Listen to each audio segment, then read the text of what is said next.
que la science est très compliquée et très, très, très segmentée. Et c'est comme ça que l'industrie a pu profiter de la situation pour faire prendre des décisions non sages à nos élus. C'est que c'est compliqué partout. Puis il y a peu de gens qui savent ce qui se passe ailleurs, à l'extérieur de leur propre domaine. C'est ça le problème. Et la science, en plus d'avoir une segmentation, on peut, dans le style, rendre ça aussi compliqué qu'on veut, puis augmenter la confusion si on le désire. Vous voyez un peu la situation? Et en santé publique, il y a plusieurs aspects qui se marient ensemble pour produire un résultat comme le cancer ou Alzheimer. Donc, c'est jamais simple. Il y a toujours beaucoup d'interprétations puis beaucoup de facteurs qui entrent en ligne de compte. Oui, il faut comprendre que on agit un peu comme un système de système, en fait, qu'on est vraiment régi par beaucoup de choses externes qu'on n'est pas conscient. Puis en fait, qu'est-ce que j'aimerais faire? Comme tout ça, ça promet, j'aimerais ça vous introduire à notre podcast, puis après ça, de vraiment débuter la discussion. Puis là-dessus, je pense que ça pourrait être un bon point de départ de comprendre que la science est complexe et que justement, les systèmes interagissent entre autres. Puis souvent, on a tendance à isoler une variable puis dire comme tout ça, c'est la faute de ça ou tout ça n'est pas la faute de cette petite chose-là, sans comprendre les systèmes. OK? Donc, je vous introduis. On est aujourd'hui avec le docteur... En passant, là, je ne veux pas vous donner l'impression que les scientifiques sont plus fins que vous. Ils ne sont pas plus fins que vous l'êtes. C'est juste qu'ils ont eu beaucoup de temps pour creuser ce qu'ils font. Quand ils se mettent à parler, ils peuvent vous ensevelir sous les détails, puis ça va vous donner l'impression que, ben oui, il faut que je cède la route à cet individu-là. On n'est pas plus intelligent que les autres. C'est juste qu'en général, on a eu plus de temps pour travailler notre affaire. Mm-hmm. Puis c'est un peu ça qu'on veut envoyer comme message aussi, de chercher à rendre notre audience plus autonome, de savoir que c'est juste de prendre le temps d'apprendre, en fait, parce que justement, on est tellement occupé, mettons, de 8 à 5, que finalement, on n'a plus le temps vraiment de s'éduquer, puis on se fait éduquer par qui, en fait? C'est ça que je me demande des fois. Par des pamphlets. Oui. Donc, aujourd'hui, on est avec le docteur Paul Héroux. Écoutez, les gars, je vais vous dire une autre chose.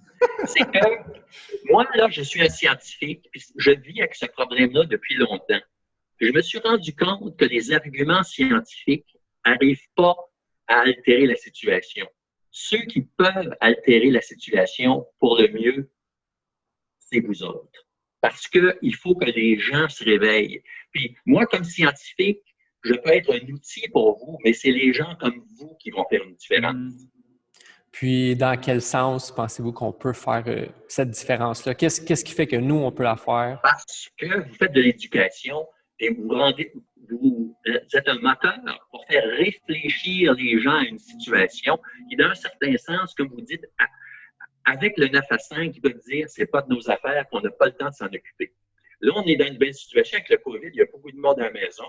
À part des enfants, ils ont plus le temps de réfléchir. S'ils le prennent.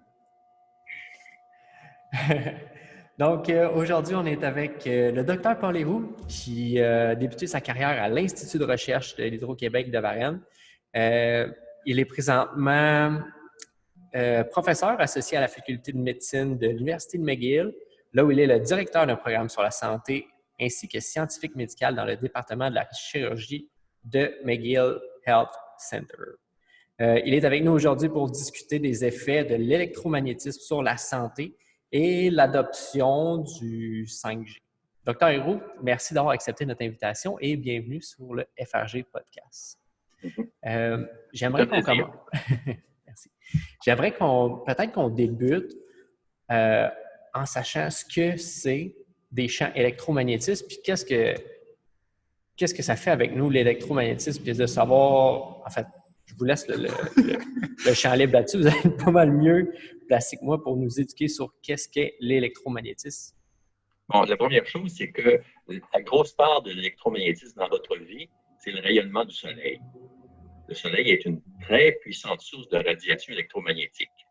Mais on a eu 2 milliards d'années d'évolution pour que la vie s'adapte au rayonnement du soleil. Donc, tous les systèmes biologiques de la planète sont en fait résistants à cette radiation-là. Le problème qu'on vit vis-à-vis des impacts sanitaires d'autres radiations, c'est parce que ces radiations-là étaient inconnues dans l'environnement naturel jusqu'à maintenant. En d'autres termes, ce sont des choses absolument nouvelles que les organismes biologiques n'ont jamais rencontrées auparavant. Et si vous connaissez un peu la biologie, vous allez savoir que les organismes ne développent jamais de résistance pour des agents qu'ils n'ont jamais rencontrés.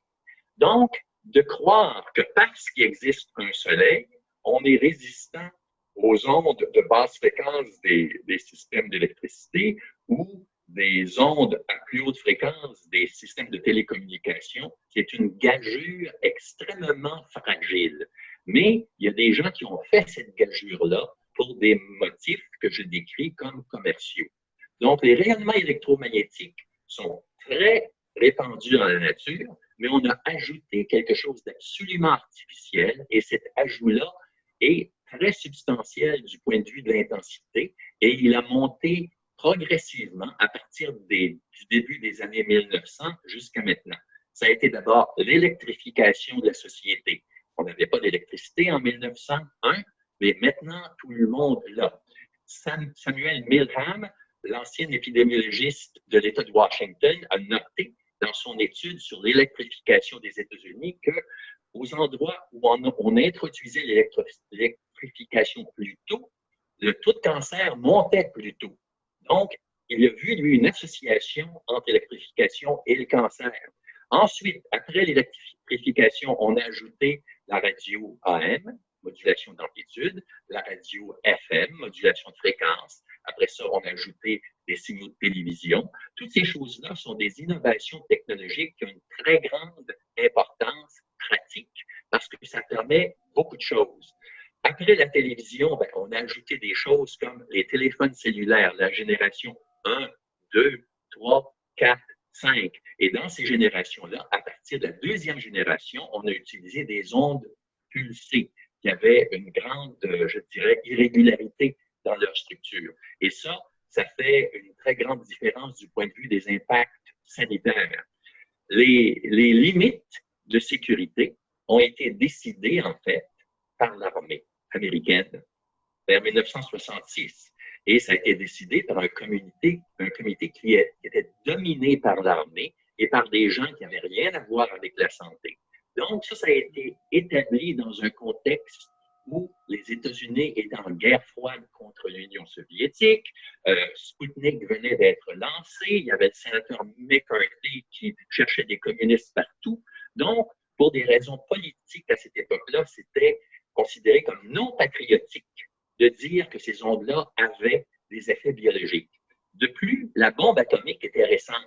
Donc, dans l'esprit même de la science en général, la distinction entre ionisant et non ionisant était très importante. On savait que les radiations ionisantes étaient dangereuses parce qu'on avait vu des bombes comme Hiroshima et Nagasaki. Donc, dans cette culture-là, c'était assez facile de faire flotter l'idée suivant laquelle c'est pas ionisant, donc c'est pas dangereux. C'est une erreur de jugement remarquable de dire ça parce que votre corps est presque totalement ionisé. Donc, c'est pas une question de casser des molécules. Vos molécules sont déjà cassées. C'est une question de transfert de charge d'une molécule à l'autre et de savoir si oui ou non les champs électromagnétiques peuvent interférer avec les transferts de charge qui essentiellement vous gardent en vie à l'heure actuelle. La seconde chose qui a été colportée par l'industrie, c'est de dire que ces champs-là sont trop petits pour vous influencer. En réalité, c'est vrai que ces champs-là sont trop petits pour donner suffisamment de chaleur pour compétitionner avec votre métabolisme. Et l'industrie s'est focalisée uniquement sur une variable, qui est la chaleur. Et ils ont dit, ben voyons donc, c'est beaucoup trop petit pour influencer l'échauffement des tissus. Ça, c'est parfaitement vrai, sauf qu'en limitant le champ intellectuel à la chaleur, on a évacué un paquet de phénomènes qui sont biologiquement importants parce qu'on ne voulait pas les voir. Et après 1966, le standard qui était bon pour l'armée, et en passant à cette époque-là, les Soviétiques avaient adopté un standard 1000 fois plus petit que celui adopté par les Américains, parce que eux, ils avaient eu la sagesse de séparer les limites pour leurs militaires. Donc, les autres non plus, ils ne voulaient pas perdre la guerre froide et séparer l'exposition du public. Donc, à l'époque de 1966, c'était des militaires qui avaient accès aux micro-ondes. Et on a décidé d'un standard qui était bon pour les militaires. Là, plusieurs décennies plus tard, ce qui s'est passé, c'est que maintenant, tout le monde a un émetteur micro-ondes qu'ils appliquent contre leur tête. Et c'est pas une bonne idée de faire ça, mais les standards n'ont pas changé. Ils n'ont pas changé. Pourquoi? Parce que l'industrie se disait, wow, il y a un marché réel pour vendre des émetteurs de toutes sortes à la population. Est-ce qu'on pourrait avoir le même standard que les militaires? Et la réponse, c'est oui. Il nous le faut parce qu'autrement, ça va retarder notre développement financier ou tout au moins, il faudra qu'on prenne des précautions et on va avoir à vendre un agent avec nos produits sur lesquels on va être obligé de passer des précautions, soit dans le design, soit dans les méthodes d'utilisation. C'est pas bon pour la mise en marché, cette chose-là. Puis dire que l'utilisation de cet objet-là peut être dangereuse. Oui. D'avoir cette inscription-là sur le produit qu'on vend, oui, ça se vend moins bien. Mais vous savez que c'est inscrit, si vous regardez votre téléphone Apple quelque part, dans le manuel, c'est écrit en petites lettres quelque part, ne mettez pas ça plus qu'un centimètre de votre tête. Mais qui utilise ça comme ça? On voit la duplicité de l'industrie qui se veut couvert du point de vue légal, mais qui en fait sait très bien qu'ils vont surexposer leurs clients et ils disent à tous ceux qui veulent l'entendre qu'en réalité, il n'y a pas d'évidence que c'est mauvais pour la santé. Nos produits sont beaux, inquiétez-vous pas, achetez-en en masse et de plus en plus. Donc, dans un certain sens, c'est ça le problème, c'est que les gens de santé publique ou de médecine ou de biologie ont été exclus d'un débat où ces standards-là étaient décidés. Les standards ils ont été décidés en premier par l'armée américaine. Ça a été transféré ensuite à l'American National Standards Institute.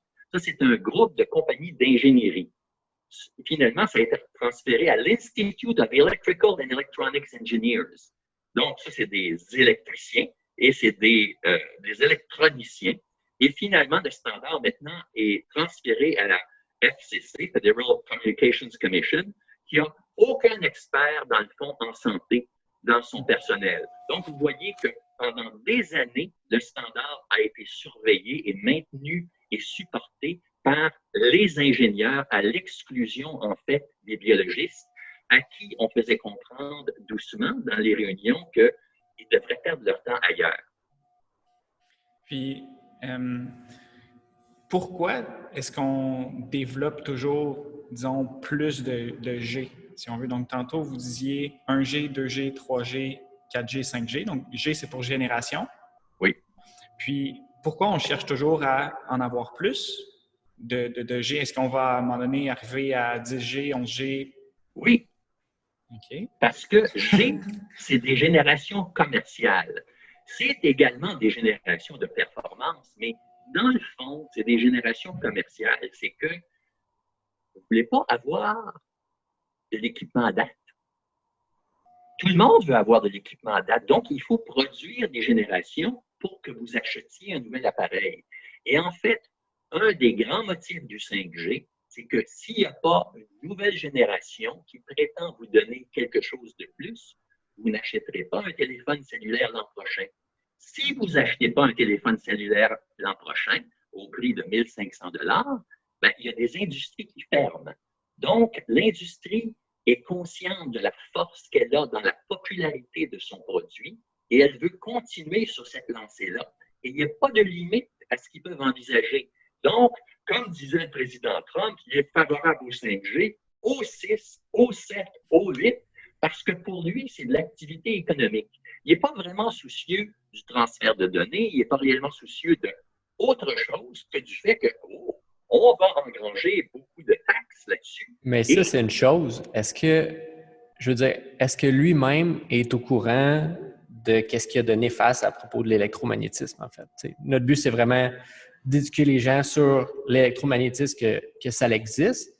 Puis à partir de là, c'est marqué, comme vous le dites, dans le manuel d'instruction de notre téléphone, de ne pas mettre ça à moins d'un centimètre de notre peau. Mais qu'est-ce qui fait qu'on ne lit pas ces instructions-là, à même titre qu'on ne lit pas quoi que ce soit sur Facebook de conditions, on accepte avec les mains un petit peu comme les conditions juste pour avoir le dernier cri, si on veut. Bon, là, vous me demandez, est-ce que le président Trump est au courant de ça? Je peux vous dire qu'il est au courant parce que j'ai travaillé avec un individu qui a payé 1,5 million à un lobbyiste pour informer le président Trump de ça. Mais on peut dire n'importe quoi au président Trump. Comment il va intégrer ça dans son pattern de décision? En d'autres termes, j'ai une certaine expérience à parler à des politiciens. On va les voir, on peut à peine les rencontrer. Souvent, ce sont leurs aides qu'on rencontre pour quelques minutes. Et qu'est-ce qu'on leur apporte? On leur apporte en quelque sorte une mauvaise nouvelle. On leur dit, hey, il y a eu une erreur de fait dans le passé. Vous devriez, en fait, vous retrancher vis-à-vis de l'utilisation de cet agent-là et prendre des solutions différentes. Ça, c'est une mauvaise nouvelle jusqu'à un certain point. Donc, pour quelqu'un qui est uniquement préoccupé de la popularité, de ce que les autres vont penser et de l'activité économique, on peut leur dire n'importe quoi du point de vue scientifique. C'est quelque chose qui va les informer, mais qui ne va pas les influencer. Et je peux vous dire que les décisions à Washington sont prises en grande ignorance de cause. J'ai parlé à beaucoup de gens là-bas. Ils sont très peu au courant parce qu'ils ont été instruits depuis des décennies par les lobbyistes de l'industrie qui leur présentent quoi? On va vous faire flotter dans les airs avec la nouvelle génération de cellulaires. Ça va être beau, on va vous donner des voitures auto qui se conduisent automatiquement, on va faire de la chirurgie à distance, ça va être extraordinaire. Ils vendent des rêves. Les politiciens croient aux rêves et ils croient que vous allez croire aux rêves, que vous allez acheter, qui vont engranger les taxes de cette activité économique-là et qu'ils vont continuer à louer l'environnement électromagnétique à fort prix aux compagnies de télécommunications. En d'autres termes, au Canada, ce qui se passe, c'est que l'industrie paye environ 1 milliard par année au gouvernement fédéral pour polluer votre environnement. Donc, c'est très difficile pour le gouvernement fédéral de mettre, je dirais, la clé dans quelque chose comme ça. Parce que on a appelé ça la cocaïne des gouvernements. Ils n'ont pratiquement rien à faire, à part un petit comité du CRTC, qui en fait sont un paquet d'avocats, et ils engrangent beaucoup d'argent en louant l'environnement à ces compagnies-là. Ces compagnies-là veulent faire le plus de profit possible avec leurs produits, c'est compréhensible. Et je n'ai aucune objection à ce que les compagnies de télécom fassent de gros profits. Je pense que jusqu'à un certain point, c'est bon pour tout le monde, mais qu'ils fassent leur profit en installant des installations sanitaires qui protègent, premièrement, la physiologie humaine, deuxièmement, qui n'augmentent pas les problèmes d'échauffement de la planète qu'on a, et troisièmement, qui ne vont pas poser d'énormes problèmes du point de vue de la confidentialité, qui va en fait vous réduire en fait à quelque chose de relativement semblable à une fourmi. Parce que ces systèmes-là 5G sont la base de l'Internet des objets, qui est une méthode d'extraction d'informations de chez vous. Je ne dis pas que l'industrie complote dans ce sens-là, mais ce que je dis, c'est que si on installe des systèmes qui sont capables de ça, à un moment donné, il va y avoir des gens qui vont utiliser ces capacités-là. Les ingénieurs veulent tout simplement produire des systèmes plus avancés qui augmentent le trafic d'informations.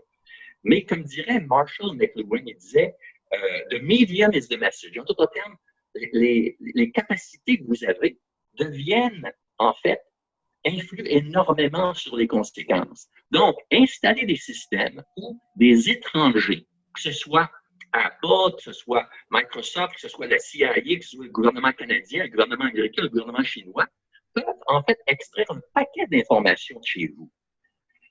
Est-ce qu'on veut vivre dans une société où, effectivement, ces puissances-là, qui ont la capacité de digérer l'information, savent plus de choses sur vous que vous n'en savez vous-même? Ça, c'est fondamental, dans le fond, du point de vue de la liberté individuelle. Socrate dans le fond, je pense qu'il a bu la ciguë dans la Grèce antique parce qu'il était découragé de l'obscurantisme de ses compatriotes.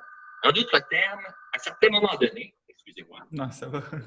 à certains moments donnés, il faut prendre sur soi de comprendre ce qui est en train de se dérouler. Parce que nos élus, la plupart d'entre eux, sont beaucoup trop occupés pour voir des choses comme ça venir. En d'autres termes, ils n'ont rien fait vis-à-vis de protéger votre information avec, par exemple, les compteurs intelligents. C'est tout simplement les possibilités techniques qui permettent de placer des limites là-dessus. En d'autres termes, si je savais comment faire une bombe atomique portative à coût réduit, je ne sais pas quoi faire avec le téléphone, excusez-moi, dans le répondeur.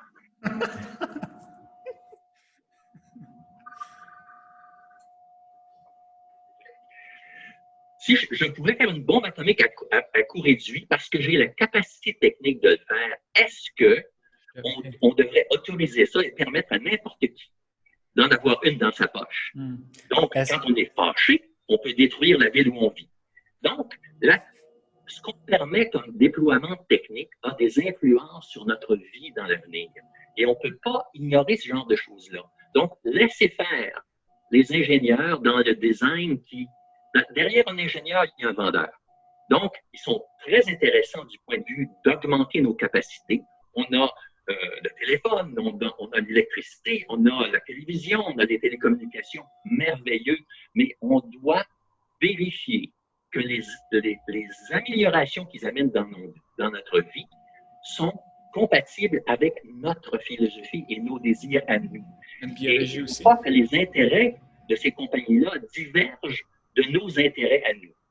Puis je pense que, est-ce que, pour moi, ce ne serait pas difficile d'imaginer vraiment un futur où est-ce qu'on se fait vendre ce rêve-là puis on continue à aller dedans aveuglément, en fait. Tu sais, si les compagnies finissent, en fait, j'allais dire, si les compagnies finissent par en savoir plus sur nous qu'on en sait sur nous-mêmes, ce qui n'est pas vraiment probablement déjà le cas, je pense, pour la plupart des gens, parce que se connaître soi-même, c'est quelque chose qui est relativement pas facile, puis il faut y mettre l'effort. Mais on pourrait se faire un peu dicter notre façon d'agir, parce que les compagnies finissent par savoir vraiment qu'est-ce qu'on veut plus que nous, parce que nous, on ne prend pas le temps de le définir pour nous-mêmes. Est-ce que, parce que dans une entrevue, on vous avait entendu parler de 1984, est-ce que vous voyez un certain futur qui pourrait se dessiner si on ne prend pas un peu ce pouvoir-là entre nos mains de se connaître nous-mêmes, à défaut de laisser toutes ces entreprises-là puis l'information leur donner ce pouvoir-là de connaissance? Vous avez parfaitement raison. Et vous pourriez dire, ben, lui, c'est juste un scientifique, il n'y a pas de perspective. Mais Boris Johnson, dans sa première allocution aux Nations Unies, une des choses qu'il a dites, c'est que, vous savez, les histoires de ville intelligente, là, ça a peut-être l'air très aguichant, cette histoire-là, mais vous devriez vous inquiéter des conséquences philosophiques de ces choses-là, parce que c'est la surveillance pratiquement illimitée. Donc, lui, il dit, c'est une insulte à la philosophie de l'Empire britannique. Moi, ce que je dis, c'est une insulte à la civilisation occidentale au complet. Parce que notre civilisation occidentale, au contraire de certaines autres civilisations, est basée sur l'indépendance de pensée. En d'autres termes, que vous êtes une personne qu'on doit respecter. Et effectivement, quand les gens ont tellement d'informations à votre sujet, ultimement, ils peuvent vous contrôler. Vous connaissez, vous vous rappelez du scandale du contrôle des informations. C'était Cambridge. Je pense. Donc, les politiciens savent qu'avec l'information qui est automatiquement acquise, on peut faire des inflexions dans les votes. Ils savent ça. Et donc, si on augmente la capacité du système de produire cette information-là, il va y avoir quelque chose d'encore plus puissant et d'encore plus granulaire. Et ceux qui vont utiliser ça, est-ce que c'est vous, dans votre maison, que vous allez essayer de savoir tout ce que vous pouvez sur Vladimir Poutine? Non, ce sont ceux qui ont les moyens d'avoir cette information-là. Donc, c'est en quelque sorte une certaine menace à la démocratie Parce que, comme vous l'indiquez, vous allez devenir un peu manipulable. J'avais une discussion avec l'ambassadeur de Suisse. Il me disait, moi, je ne suis pas inquiet parce que tant que je peux décider, je suis en sécurité. Alors, je lui ai répondu, tant que vous pensez que vous pouvez décider, vous n'êtes pas en sécurité. En d'autres termes, ces gens-là ne viendront pas chez vous pour vous dire comment voter. Ils ne viendront pas chez vous pour vous dire achetez ceci. Ils savent que c'est inacceptable. Ils vont faire que vous allez prendre certaines décisions, que vous allez faire certains choix sur la base d'informations massives que seuls des systèmes puissants peuvent développer. Donc, tout ça est relié au 5G, à l'Internet des objets, et est-ce qu'on veut que tous les objets qu'on achète aient des émetteurs à l'intérieur d'eux-mêmes qui vont diffuser de l'information sur notre comportement. Et malheureusement, dans la vue des ingénieurs, toute information qu'ils peuvent acquérir, c'est leur information à eux. Donc, pratiquement aucun gouvernement ne place de limite vis-à-vis de l'information qui peut suinter ailleurs. Peut-être à l'exception du New Hampshire, où eux, ils disent « live free or die ». Nous, on place des limites sur ce qui peut se passer de cette manière-là. Mais dans beaucoup d'endroits, les gouvernements sont absolument pas inquiets de ça et se disent « laissons faire l'industrie ». Notre horizon à nous, c'est 4 ans, nous faire réélire et nos amis de l'industrie nous produisent une merveilleuse image de l'avenir et de la prospérité qu'on peut très facilement avaler. Et à la décharge des politiciens, ils n'ont pas vraiment le temps de s'occuper de ces problèmes-là. Ils sont plus susceptibles de croire les pamphlets de l'industrie qui leur montrent une réalité qui fait leur affaire à eux. Puis je pense que c'est ça, vous avez employé le mot système tantôt, puis on en a parlé un petit peu avant l'entrevue, comme quoi que nous, en tant qu'êtres humains, on est un système qui fait partie d'un plus grand système aussi. Puis je pense que qu'est-ce qui est arrivé aussi avec le temps, c'est qu'on a relégué, en fait, les fonctions de notre système dans lequel on vit, c'est surtout le capitalisme. Tu sais. Si ça n'amasse pas de l'argent, bien à partir de là, comme tout ce qui n'amassera pas de l'argent va être enlevé du système. Puis à partir de là, bien, tout comme l'information qu'on pourrait partager, bien, je pense qu'il y a beaucoup d'informations qui est gardée sous silence pour ne pas atteindre ce système-là. Puis à partir de là, quelles seraient les conséquences sur nous en tant qu'humains d'un point de vue biologique si on laisse faire ce grand déroulement du 5G-là? Ou, ben, en fait, je pourrais parler de la libre pensée aussi qu'on risque de perdre puis qu'on perd tranquillement sans s'en rendre compte. Quels seront vraiment les effets sur notre biologie du 5G ou des ondes électromagnétiques, en fait, qu'on n'est pas habitué de prendre? Parce que j'avais lu, je pense qu'on est 1 quintillion de fois plus exposé aux ondes que y a 50 ans. Puis Oui. c'est vraiment ridicule de penser que ça ne va pas nous affecter en tant qu'humains. Oui. Il y a 2 composantes de votre question. En 1776, Adam Smith, qui est le théoricien du capitalisme, lui, son idée, c'était laisser faire l'industrie. L'industrie va rendre tout le monde riche. Et jusqu'à un certain point, le rêve américain a confirmé cette notion-là, que le dynamisme économique avait une grande influence sur le bien-être des gens. Et le même Adam Smith, il disait, ne laissez jamais les marchands créer les règlements. Parce qu'il a dit, en 1776, ces gens-là vont tout faire pour maximiser leur profit et pour élargir leur part de marché. Mais si vous regardez comment ça s'est déroulé aux États-Unis, l'histoire des standards de protection, c'est exactement ce qui s'est passé. C'est que les marchands ont pris totalement le contrôle de la standardisation des effets sanitaires et les gouvernements les ont laissés faire parce que les gouvernements étaient absents, parce que les gouvernements n'étaient pas capables d'agir. Ils ne sont pas plus capables d'agir contre ça qu'ils ont été capables d'agir contre le COVID-19. Et les impacts sanitaires de ces radiations-là sont déjà connus. Le 5G, ce n'est pas vraiment déployé en grande quantité. Et ça prend au système de santé des décennies pour mesurer de manière précise ce que sont les effets. Donc, en pratique, ce qu'on a comme données, ce sont les impacts des générations précédentes, comme la 3 et 4G. Et vous êtes sûrement au courant de l'étude du National Toxicology Program aux États-Unis? Oui? Je sais pas. Bon. On a peut-être vu Là, des chiffres, mais... dans l'avenir, vous allez googler le National Toxicology Program. Vous savez qu'en Amérique du Nord, à cause des normes très, très, très élevées sur les ondes électromagnétiques, il n'y a aucune recherche qui se fait sur les effets sanitaires des ondes électromagnétiques. Tel que rapporté au sénateur Blumenthal, vous êtes au courant de ça, il y avait tous les principaux des grosses compagnies de télécommunications et le sénateur leur demande, avez-vous fait des études sur les effets du 5G? Et on dit non. Avez-vous l'intention d'en faire? Non. Ils peuvent dire ça, pourquoi? Ils peuvent déployer quelque chose dans votre environnement et dire on fait absolument rien pour protéger les gens parce qu'ils savent qu'ils ont des politiciens dans leur poche déjà. En d'autres termes, ils sont certains des décisions qui vont être prises par la force de leur lobbying et de l'influence qu'ils ont sur les politiciens de haut niveau. Donc, il n'y en a pas d'études. Mais il y a une étude qui a survécu. C'est l'étude du National Toxicology Program. Ça a coûté 30 millions de dollars US. On a exposé des rats et des souris à des ondes qui étaient représentatives de l'utilisation d'un cellulaire.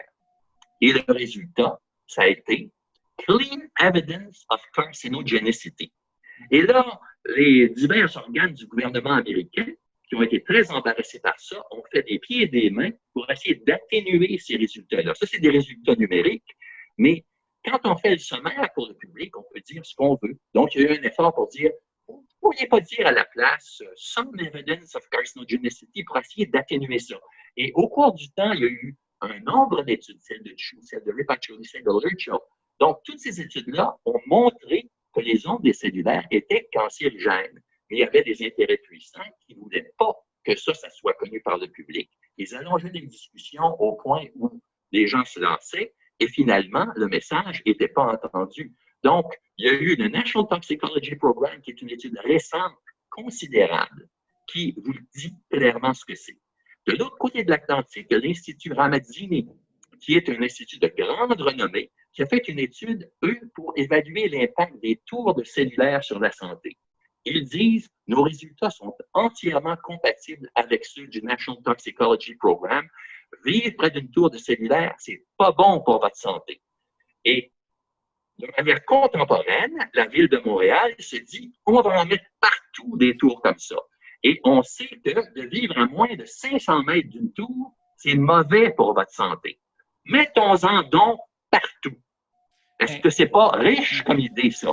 Oui, j'en ai discuté un petit peu avec une personne que je côtoie fréquemment, puis un de ses points pour, disons, pour le 5G, ce qu'on me disait, c'est que ça allait être des petites boîtes, donc ça allait émettre moins de fréquences, disons, moins d'intensité de fréquence que si, disons, on plantait une grosse tour, mettons, à un nombre de mètres X, puis qu'on doit en mettre un certain nombre. Donc, les petites boîtes, c'est vraiment moins dommageable si on en met partout que si on met une grosse tour avec plein de, comme une intensité de fréquence gigantesque. Ensuite de ça, on dirait que ça fait pas de sens dans ma tête, mais j'ai pas nécessairement les arguments des scientifiques pour dire, ouais, mais même si, disons, sur papier, ça fait moins peur, peut-être, les petites boîtes qu'une grosse tour, mais il faut peut-être se méfier justement de ces technologies-là qui sont juste acceptées les yeux fermés, finalement. Oui. Et vous avez mis en boîte votre ami parce que c'est exact que sur une petite tour qui va avoir devant votre maison, l'énergie qui va être émise par ça est plus petite. Mais l'énergie est beaucoup plus focalisée. En d'autres termes, les anciennes tours de cellulaire, vous savez, la configuration, c'est souvent 3 antennes ensemble. C'est parce que ces antennes-là émettent dans un tiers de l'horizon. Donc, en quelque sorte, c'est un broadcasting, c'est une émission globale. Avec le 5G, ce sont des petites boîtes de pizza avec un grand nombre d'éléments qui sont des dipôles. Ça, c'est une technique militaire qui permet d'orienter des faisceaux de radiation de manière très précise. Ça va permettre à l'environnement d'accommoder plus d'informations que si on avait de l'irradiation générale, parce que dans l'irradiation générale, tous les signaux s'en mêlent. Avec une focalisation, on peut avoir en quelque sorte une certaine isolation entre un signal et un autre. Mais en focalisant, l'intensité est plus grande. Et si plutôt que d'avoir des milliers de tours, vous en avez des millions, la quantité d'énergie qui va être effectivement utilisée par ce système-là va être plus grande et finalement, elle va contribuer à l'échauffement de la planète à un taux d'à peu près 5 ultimement. En d'autres termes, c'est pas acceptable le 5G, non seulement du point de vue de la santé humaine, c'est pas acceptable non plus du point de vue du réchauffement climatique.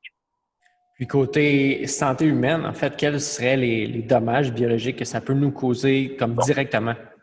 Bon, vous savez que je dirais qu'à cause de l'action des gouvernements et des industries qui ont maintenu des standards extrêmement élevés, il n'y a eu pratiquement aucune attention de donner aux problèmes de connexion entre ces ondes-là et une variété de maladies. La seule chose qui a été, malgré tout, cherchée, c'est le cancer. Parce que le cancer, c'est un gros mot. C'est quelque chose qu'on sait qui peut être létal. Donc, il y a eu quand même des études sur le cancer en quantité. Les résultats de ces études-là nous montrent que les systèmes cellulaires-là augmentent les taux de cancer, que si vous avez un cancer et que vous vivez tout près d'une tour de cellulaire, vous avez 45 de plus des chances d'en mourir. Donc, sur une variable, parce que c'était un peu inévitable que la communauté scientifique se penche sur un sujet comme ça, et à cause du fait qu'on met ces téléphones cellulaires contre notre tête et que ça augmente le glioblastome, qui est un cancer effectivement létal, on sait que c'est un agent qui cause le cancer. Cet agent-là cause une variété d'autres choses. Mais l'environnement, c'est une chose très, très, très compliquée. Et mes propres travaux confirment, tout comme les travaux de 250 autres scientifiques qui ont écrit une lettre à l'Union européenne et aux Nations unies, qu'on ne devrait pas déployer la 5G. Et la raison pour laquelle c'est comme ça, c'est que les ondes électromagnétiques produisent ce qu'on appelle des radicaux libres. En anglais, c'est dit Reactive Oxygen Species. Et en fait, les ondes électromagnétiques sont un agent qui est pire que l'oxygène pour créer des radicaux libres. Donc, toutes les maladies qui sont reliées physiologiquement à la présence de radicaux libres, ce qui est un grand nombre de maladies chroniques, peuvent être empirées par ces radiations-là. Et c'est pour ça qu'on voit que certaines maladies ont augmenté de manière absolument compatible avec l'augmentation du nombre de téléphones cellulaires dans la société. Puis ce qui est difficile, je pense aussi, c'est de justement vraiment quantifier puis dire avec exact comme certitude ce que ce 5G-là, ce que les ondes électromagnétiques causent. T'sais. On peut pas... C'est difficile de mettre justement le blâme sur une chose comme quoi que ça peut augmenter le risque d'arthrite rhumatoïde, en fait. Oui, vous avez raison. Donc, je vous propose quelque chose. Déployons la 5G, puis attendons qu'on soit malade et qu'on soit mort. Il y a un médecin qui s'appelait Dr Arsenault, il y a 30 ans, vis-à-vis des ondes magnétiques d'Hydro-Québec. Il m'a dit comme ça, il dit, est-ce qu'on va attendre qu'il y ait des cadavres qui s'accumulent autour des lignes pour faire quelque chose? Et le problème, justement, c'est que les taux de morbidité et de mortalité qu'on a à l'heure actuelle, ça vient de quelque part. Est-ce qu'on veut introduire un nouvel agent qui est confirmé comme étant cancérigène par beaucoup d'études et qui, de plus, est confirmé comme étant un agresseur général lorsqu'on a une alternative infiniment préférable qui s'appelle la fibre G. En d'autres termes, la fibre optique a été démontrée par Bell Labs à des vitesses de 10 millions de gigabytes par seconde sur 2 kilomètres. Ça veut dire que c'est 1 million de fois plus vite au maximum que la 5G. Le sans-fil, c'est une ressource limitée comme le pétrole. En d'autres termes, du steak qui n'en a pas en quantité limitée. Ils peuvent pousser cette technique-là jusqu'à une certaine limite, mais à un moment donné, ils ne pourront plus augmenter. À ce moment-là, ils vont vous dire, bien, on vous a vendu du sans-fil, maintenant, on voudrait vous vendre de la fibre optique à la maison. Le président Clinton voulait que la fibre optique se rende partout, chez les Américains, dans les entreprises et dans les maisons. Mais ce qui s'est passé, c'est qu'ils ont détourné les subventions de la fibre optique vers le sans-fil. Pourquoi ils ont fait ça? Vous êtes jeunes, vous autres. J'allais dire pour des tactiques militaires. Le break-up de AT&T. Bon, Bell, aux États-Unis, était un monopole. Le gouvernement américain, ça n'a pas d'allure. On n'a pas le choix. Ils chargent ce qu'ils nous veulent. Donc, effectivement, ils se sont dit qu'il faut absolument scinder cette compagnie-là en morceaux pour éviter la dominance complète. Donc, ce qui se passe, c'est qu'ils ont déréglementé le sans-fil. En d'autres termes, si vous transmettez des données par câble ou par fibre optique, vous êtes soumis à des réglementations. Vous avez des comités qui, en fond, examinent ce que vous faites. Mais si vous faites du sans-fil, vous pouvez faire ce que vous voulez. Alors, tous les investisseurs qui avaient un peu de flair se sont dit, on investit là-dedans. Il va y avoir des profits monstres à faire. Et c'est pour ça qu'au Canada, vous payez à peu près 3 fois trop cher et qu'aux États-Unis aussi, ils payent beaucoup trop cher. Donc, c'était le Far West du point de vue des profits. Donc, ça a fait que l'industrie a fait des efforts énormes du point de vue comptable pour détourner l'argent de la fibre optique vers le sans-fil parce que vous achetez des téléphones, vous achetez des souscriptions et vous pouvez payer des prix exagérés pour ça. Donc, c'est un motif commercial qui a fait que la fibre optique ne s'est jamais installée chez les gens. Et moi, ce que je dis, c'est qu'on ne peut pas vivre sans fil, mais on pourrait installer la fibre optique absolument partout. Et les gens verraient que c'est une méthode supérieure de transmettre des données. Ils réduiraient leur dépendance sur le cellulaire. Ils utiliseraient le cellulaire comme ça devrait être utilisé, une méthode de communication. Pas un système de divertissement mobile qu'on peut amener n'importe où, ce qui va faire que les gens vont vivre dans un univers parallèle. Ça, c'est un peu l'influence de l'ingénierie qui fait que les enfants ne peuvent plus parler à leurs parents parce qu'ils sont toujours sur leur téléphone. En d'autres termes, comme dirait Marshall McLuhan, the medium is the message. Si vous nous donnez l'occasion à tout le monde de se concentrer sur autre chose que la réalité, pour créer un genre de réalité alternative qui peut être beaucoup plus facilement manipulée, il faut que les gens gardent le contact et le contrôle sur la technologie. Il y a des alternatives bien meilleures qu'on peut installer qui vont atténuer ces impacts-là. Et je ne prétends pas que je dois dicter comment l'information peut être transmise. Vous savez que vous avez une hémorragie de votre information personnelle déjà sur votre ordinateur. Ce qui est dramatique avec l'Internet des objets, c'est que cette hémorragie-là va échapper à votre contrôle parce qu'il n'y a pas de réglementation vis-à-vis de ça. Est-ce que vous avez déjà vu le film Inception? Pas le temps. Okay. Donc, je vous explique en très peu de mots. C'est des gens, dans le fond, qui ont, disons, on insère une idée dans la tête d'une personne, puis ensuite de ça, cette personne-là agit de son plein gré pour, disons, accomplir l'idée qu'on lui a comme imbriquée dans la tête. Puis, je vois un petit peu tout ça comme étant une réalité de ce film-là. Comme quoi que maintenant, on contrôle tout ce qu'on voit, on contrôle qu'est-ce qu'on nous propose d'acheter, qu'est-ce qu'on nous propose de voir, de ne pas voir. Puis ensuite de ça, ben nous, on croit que justement, ben c'est le rêve, la vie est donc bien facile, on me propose exactement ce que je veux, j'en veux plus encore. Puis bien finalement, ça me rend juste comme étant quelqu'un qui vit, on parlait de boîte tantôt, ben je vis dans ma petite boîte. Les gens contrôlent exactement ce que je vois, puis contrôlent où est-ce qu'ils veulent m'amener aussi, puis où est-ce qu'ils veulent me prendre, puis me laisser là, pour pas que je crée, si on veut, de vagues, que je sois pas nécessairement une personne qui pense pour elle-même. Donc, je vois vraiment un peu où est-ce que tout ça, ça pourrait nous amener en tant que société, avec notre système. Oui, effectivement, les individus peuvent être mis en boîte, et peut-être qu'il faut craindre jusqu'à un certain point ceux qui ne seront pas dans ces boîtes-là, qui vont contrôler les boîtes.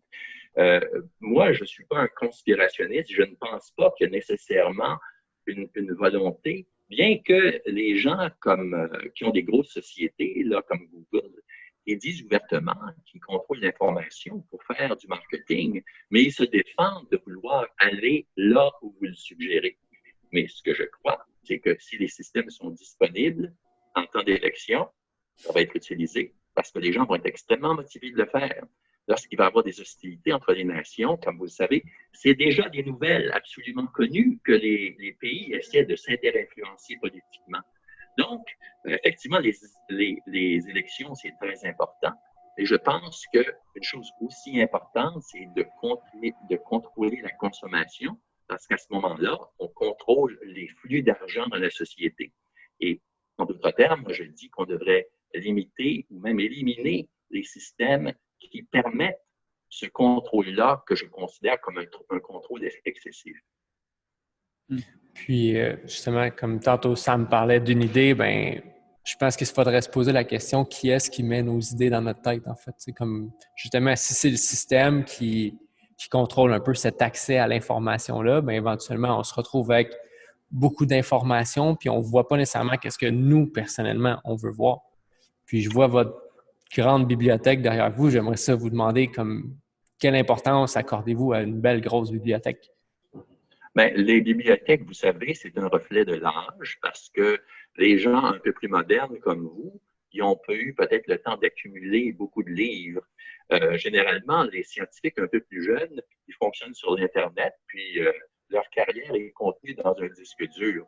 Ça, en fait, c'est plus décoratif. Même moi, j'utilise très peu ces références-là parce que c'est beaucoup plus facile d'aller vers l'Internet.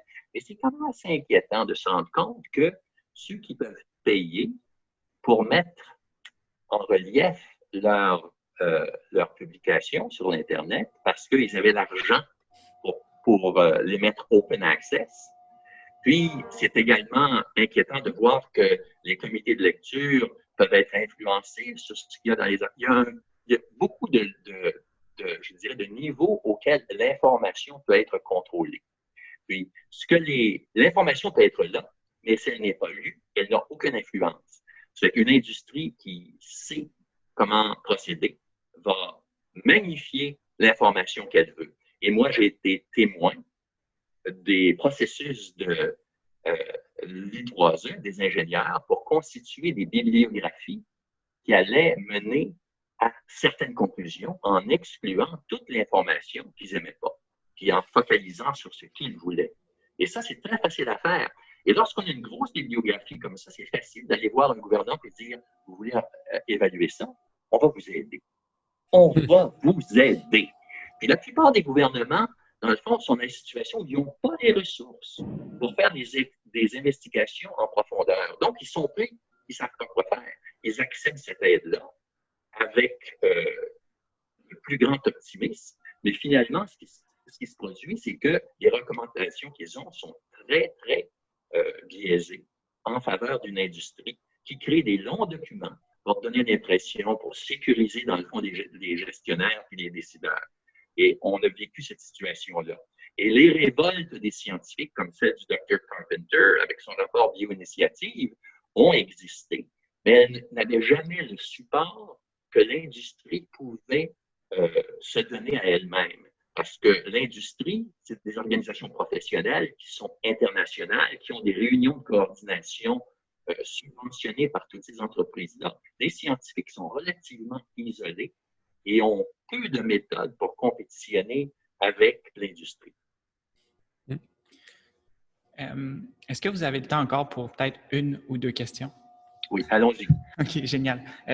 J'aimerais savoir personnellement comment vous faites pour, disons, diminuer un petit peu votre exposition justement aux ondes électromagnétiques. De quelle façon vous vous protégez, vous et votre famille? Bon, la chose qui est la plus difficile, vous savez, à blinder, c'est les champs magnétiques de basse fréquence. Parce que il n'y a pas vraiment d'obstacles simples qui vont atténuer ces champs-là. Il faut pratiquement de l'acier. Et pour réduire notre exposition, comme par exemple, j'ai des enfants, je ne veux pas qu'ils aient de leucémie infantile et que je les perde. Donc, c'est un peu la distance vis-à-vis des lignes de distribution. Parce que vous avez votre consommation dans votre maison, mais les lignes de distribution qui passent près de votre maison contiennent la consommation de tous vos voisins. Ce sont des champs qui sont plus élevés, ça. Donc, ne mettez pas la chambre de vos enfants proche de la rue, si les conducteurs sont dans la rue, ou proche de la cour, si les lignes de transmission sont en arrière. Donc, vous pouvez faire des mesures avec des petits appareils qui ne sont pas très chers et déterminer où les gens qui sont les plus vulnérables, qui apparemment sont les enfants qui pourraient avoir la leucémie, comment les protéger de ce genre de choses-là. Je crois que ces ondes-là sont cancérigènes de manière générale. Et la preuve qu'on a, parce qu'elle a été très fouillée, c'est que les enfants peuvent devenir leucémiques 3-4 fois plus souvent lorsqu'ils sont soumis à ces champs-là. Donc, ça, c'est pour les ondes de basse fréquence. Pour les radiofréquences, la bonne chose, c'est que c'est relativement facile à blinder. Donc, si vous êtes une personne électrosensible, vous avez entendu parler d'électrosensibilité, ben, ces gens-là, ce qu'ils vont faire, ils vont acheter des genres de membranes transparentes, mais conductrices, qu'ils mettent dans leur fenêtre. Et ultimement, avec de l'aluminium dans leur isolation, isolant de l'isolation thermique, qui a des couches d'aluminium dessus. Donc, sans rien payer, juste en isolant votre maison, vous pouvez faire une maison qui est relativement bien isolée parce que vous avez ce genre de feuillard d'aluminium-là qui est très efficace pour blinder les ondes électromagnétiques. Vous colmatez vos fenêtres avec des membranes comme ça et vous pouvez réduire dans votre maison beaucoup les radiations électromagnétiques. Si vous ne mettez pas de Wi-Fi, plutôt que d'avoir un Wi-Fi, vous achetez un routeur, vous faites des connexions câblées dans votre maison. Vous pouvez réduire très considérablement votre exposition aux ondes électromagnétiques de cette manière-là. Dans l'avenir, lorsque ça va devenir disponible, vous voulez avoir la mobilité, vous pouvez utiliser du Li-Fi. En d'autres termes, plutôt que ce soit basé sur des radiofréquences et des micro-ondes, c'est basé sur les lumières. En d'autres termes, c'est la lumière dans l'appartement qui va transmettre vos données vers l'ordinateur. Et parce qu'on a évolué dans la lumière, sous la lumière du soleil, nous croyons que cette méthode de transmission-là, avec de la lumière visible ou même de la lumière infrarouge, devrait être beaucoup moins dommageable et peut-être ne pas être dommageable du tout pour la santé. Et depuis beaucoup d'années, vous utilisez des systèmes pulsés de lumière. Vos commandes à distance pour votre télévision, votre système de son, c'est des rayons infrarouges pulsés. Et on pense que ces dispositifs-là sont probablement inoffensifs. Donc, on a des possibilités pour avoir un système de transmission de données fibre optique infiniment plus puissant et plus moderne. On a des possibilités pour la mobilité avec le Li-Fi et on peut faire une reconception des téléphones cellulaires pour réduire l'exposition de l'utilisateur par un facteur de 100 au moins. Puis qu'est-ce qu'il y en a ça, avec les cellulaires, comme vous dites, c'est une façon de l'utiliser? Bon, pour les cellulaires, en premier, vos cellulaires, ils irradient 50% des radiations dans votre tête. C'est pas très, très productif, ça. Pourquoi l'industrie n'a jamais voulu corriger cette situation-là? Apparemment, quand ça a été proposé à Motorola, ils ont dit non. Le seul moment où ils ont autorisé, en fait, des antennes directionnelles dans les cellulaires, c'est pour ne pas interférer avec des gens qui avaient besoin d'appareils auditifs. Parce qu'effectivement, c'était extrêmement difficile pour ces clients-là. Donc, on peut avoir des antennes directionnelles. On peut avoir un téléphone cellulaire qu'on pourrait modifier à coût zéro, qui réduirait considérablement votre exposition. Le téléphone, vous l'approchez de votre tête, il ne marche pas. Vous pouvez l'utiliser comme ça. Plutôt que d'envoyer des micro-ondes en quantité dans votre tête, vous l'utilisez soit sur votre table, ou vous l'utilisez dans votre main, ben, vous allez avoir une exposition au cerveau, qui est un organe très sensible, énormément diminuée parce que la distance est extrêmement importante. Il y a déjà un détecteur de proximité dans votre téléphone. Il y a juste à faire une petite modification de logiciel. Ça prendrait à peu près 5 minutes à un informaticien pour faire ça. Et une grande partie du problème serait réglée. Mais les entreprises sont résistantes à ça parce que... Pourquoi ils sont résistantes à ça? Parce qu'ils vont faire moins de profit en bout de ligne. Parce que s'ils font une modification et qu'ils font la promotion de ça comme un gage de sécurité, c'est d'admettre que dans le passé, c'était dangereux. Donc, aux États-Unis, il y a un paquet de poursuites qui ont été mises de côté parce que, pour toutes sortes de raisons. Mais là, dans un mouvement comme ça, il y aurait des conséquences légales immédiates. Les compagnies sont également prises dans leur propre jeu et ont une mobilité réduite. C'est pour ça que si les gens ne protestent pas et ne demandent pas des législations, même les compagnies se sentent obligées de ne rien faire. Puis est-ce que vous croyez qu'on va avoir un jour l'humilité d'avouer qu'on a eu tort avant justement qu'on fasse du mal aux humains, aux enfants, aux gens qui sont peut-être plus sensibles? Ça ne dépend pas de moi, ça dépend de vous. En d'autres termes, actuellement, ce qu'on vous propose, c'est une irradiation forcée à un agent dont on a beaucoup d'indications pour nous dire que c'est dangereux. Si vous vous laissez faire, vous allez vivre avec des conséquences. Puis, qu'est-ce qu'on pourrait faire justement en tant qu'humain aujourd'hui pour ne pas vivre ces conséquences-là, en fait? Est-ce qu'il y a des actions concrètes qu'on pourrait poser, mis à part... Ben oui. Oui. Vous pouvez téléphoner à Jean Hudon, je lui dire, je veux me joindre au mouvement Stoppons la 5G. Vous pouvez faire de la pression sur vos politiciens pour leur dire, écoutez, on n'a pas demandé ça. C'est une initiative de l'industrie. Est-ce que nous, on veut ça? On ne nous a jamais demandé notre avis. Puis je pense que ça décrit bien la situation. Quand ils vont venir planter une tour de cellulaire devant votre maison, la valeur de votre maison va baisser de 20 %. Puis Industrie Canada dit que vous n'avez rien à dire, que ça vous est imposé. Vous avez demandé ça? Non. Mais l'industrie pense dans leur tête que c'est une très bonne idée pour le déploiement financier et commercial de leur bébelle. Avez-vous demandé ça? Non. Non, on n'avait pas demandé non plus le 4G, par exemple, puis ils nous l'ont donné, puis on l'a accepté, puis là, sûrement qu'ils vont justement se baser sur, ben présentement, peut-être que vous êtes réticents, mais bientôt, vous allez même pas vous en souvenir. C'est ça. En d'autres termes, on est sur une marque de marketing et tant que la marque de marketing ne fait pas de mal et ne tue pas des électrosensibles, ne crée pas plus de cancer, moi, je les laisse aller. Mais à un certain moment donné, lorsque l'humain est attaqué dans sa santé, là, l'histoire de l'information et du réchauffement de la planète, c'est pas vraiment ma spécialité, je laisse ça à d'autres. Ma spécialité, c'est que moi, j'ai fait personnellement des études en laboratoire qui disent que ces radiations-là sont beaucoup plus dangereuses que ce que l'industrie nous dit depuis des années et qu'on devrait l'utiliser avec précaution. Et une manière de faire ça, c'est de favoriser quelque chose qui est la fibre optique, qui est totalement hygiénique. Il n'y a rien qui sort d'une fibre optique, qui est extrêmement rapide, qui est extrêmement énergétique. Ça prend beaucoup moins d'énergie de transporter des données par fibre optique que par sans fil. Ça a toutes les vertus. À part de la mobilité, qu'on pourra compenser par de l'I-Fi et qu'on pourra compenser également en faisant un redesign des téléphones pour moins exposer les utilisateurs. Problème réglé. Ça serait peut-être de revoir un petit peu qu'est-ce qu'on a vraiment de besoin, qu'est-ce qui est nécessaire. Est-ce que c'est nécessaire de se promener dans un parc puis de pouvoir comme justement transférer un album avec plein de vidéos à son ami en 5 secondes ou t'es mieux de même pas apporter ton téléphone avec toi, puis t'es en nature, puis à la maison, ben OK, t'as ta fibre optique qui permet de faire ça, mais peut-être un peu de revenir à...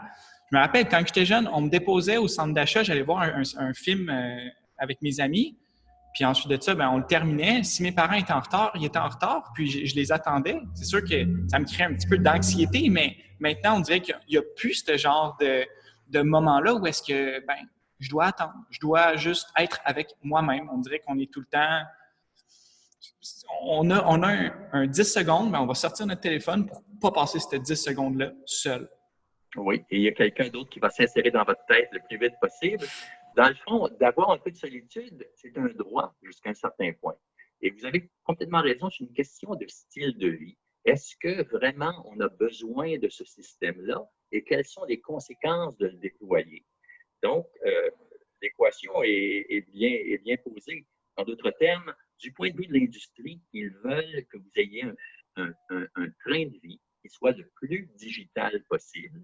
Et il n'y a pas réellement d'objection à ça, mais jusqu'à un certain point, ça occulte et ça met de côté d'autres aspects de votre vie qui sont également importants.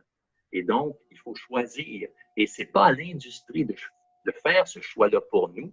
C'est à nous de le faire à certains tournants où il y a beaucoup de conséquences. Et je pense que la 5G, c'est ce tournant-là. Et c'est pourquoi 250 scientifiques ont dit « ne faites pas ça ». Personnellement, je trouve que c'est le mot parfait pour terminer notre discussion. Puis aussi, bien, remercier votre générosité pour le temps que vous nous avez offert. Puis toutes ces années d'études que vous avez fait aujourd'hui pour être capable de nous expliquer ça en des mots qui sont relativement simples, puis de comprendre en fait que tout ça, c'est un système qui est loin d'être simple.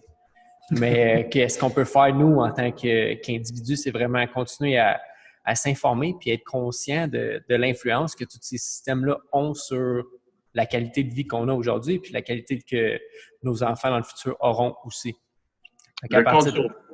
Merci. Merci, Dr. Héroux. Passez une belle fin de journée. Bye. Merci.